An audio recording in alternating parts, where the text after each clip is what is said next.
ప్రజాపాలన ప్రగతి నివేదిక 99 రోజుల ప్రణాళికలో భాగంగా జరగబోయే గ్రామ సభలు మున్సిపాలిటీ వార్డు సభలను ప్రజలు వినియోగించుకోవాలని ప్రభుత్వ whip Dornakal MLA doctor Jatoth Ramachandra Naik ప్రజలకు సూచించారు.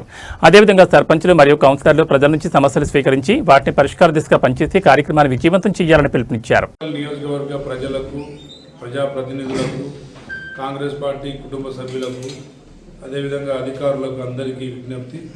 రేపు రాష్ట్రమంతటా ప్రతిష్టాత్మకంగా రాష్ట్ర ప్రభుత్వం, ప్రజాప్రభుత్వం చేపట్టబోతున్న గ్రామ సభలు ప్రజాపాలనలో భాగంగా 99 రోజుల కార్యక్రమంలో భాగంగా తీసుకుంటున్న గ్రామ సభలు అందరూ విధిగా పాల్గొని విజయవంతం చేయాలని, గ్రామ సమస్యలన్నీ అదేవిధంగా మున్సిపాలిటీలో ఉన్న సమస్యలన్నీ పూర్తి స్థాయిలో సమీక్షించి వాటిని పరిష్కరించుకోవాలని చెప్పేసి విజ్ఞప్తి చేస్తూ కాంగ్రెస్ పార్టీ శ్రేణులందరూ విధిగా ప్రజాప్రతినిధులతో సహా వార్డు మెంబర్లు, సర్పంచులు, వార్డు కౌన్సిలర్లు, అదేవిధంగా మున్సిపల్ చైర్మన్లు అందరూ విధిగా పాల్గొనాలి. వారితో పాటు కాంగ్రెస్ పార్టీ శ్రేణులంతా ఈ గ్రామ సభల్ని విజయవంతం చేయాల్సిందిగా కోరుతున్నాను. Thank you.